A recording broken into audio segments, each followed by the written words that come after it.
Hi, I want to help you and try to clarify for you how one goes about responding to the standards. So let's take a look in Module 1. We ask you to start with one standard because that's the CTE standard or the teacher standard that's connected with what we discuss in Module 1, what we look at in the content.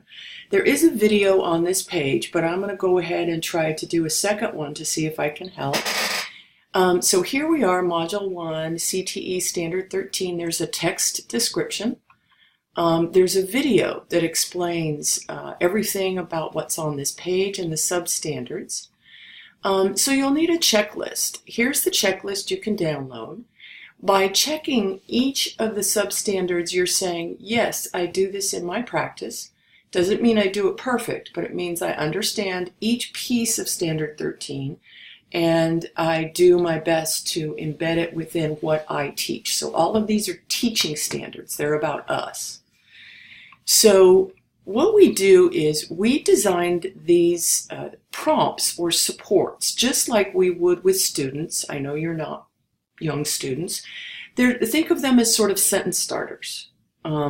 So for example, you pick one substandard and you do a looking back for it, which says, what am I already doing in my practice that shows that I meet these standards?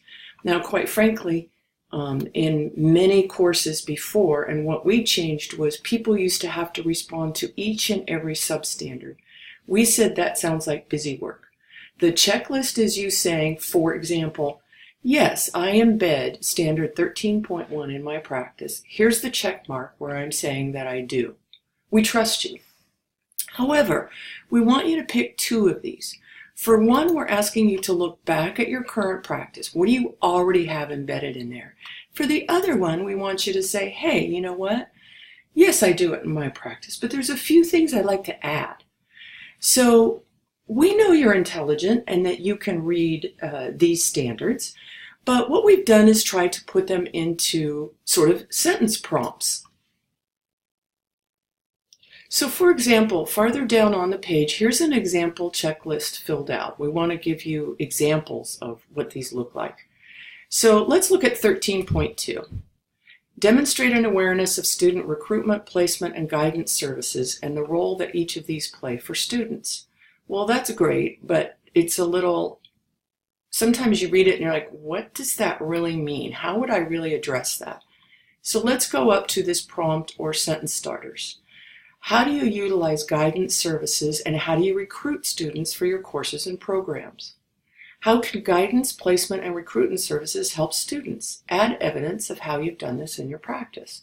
So one piece of something about how you support students in either recruiting for your programs or helping them with placement services, anything that you have. So if we're saying, yeah, I do that, it's like we'll grab something from a project or a lesson or something and add it in here.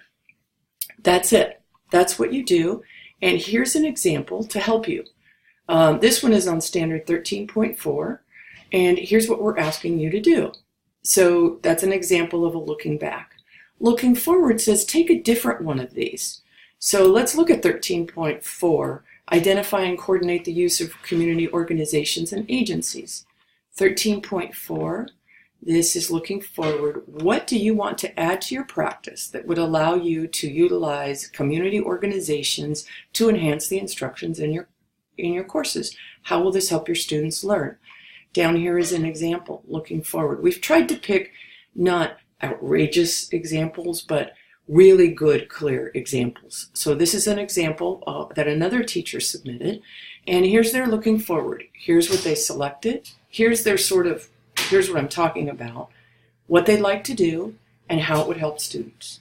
So you don't need to do each and every one of them, and the supports here are sort of the sentence starters or explanations based upon the actual wording of the standards here. Here's an example looking back. Here's an example looking forward. So I hope that helps.